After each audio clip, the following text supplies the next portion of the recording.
To yung ano, nag-alala kami kasi mainit dito ngayon. So, kasi iniwan namin to ng 3 araw. So, kailangan ko uling diligan sila. Pang mga iba, diba, medyo natuyo sila. Pero okay naman. Hindi naman sila matay. Mainit kasi masyado dito. At saka ang lupa dito, kailangan mo talagang diligan. So, didiligan ko na naman to mamaya pagkakain ko. Yan yung mga assignment ko, di ba? Hindi naman ako nagtanim dyan. Yung kabila akong nagtanim.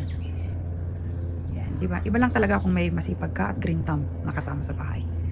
Yan ang mga dito sa harapan ng bahay.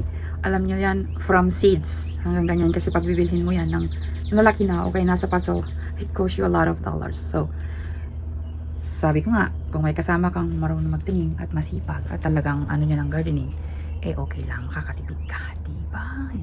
Ilagay namin siya dyan. Kasabit dyan kasi gawa nga nang umalis kami para hindi sila matuyo. Kailangan nandito sa shed, sa porch. So, inilagay namin yan, but then isasabit na uli mamaya.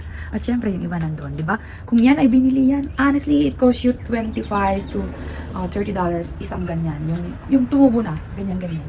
Pero yan ay nagsimula lahat sa seeds. Diba? Kung ganinong kasipag yan, isasabit na namin uli.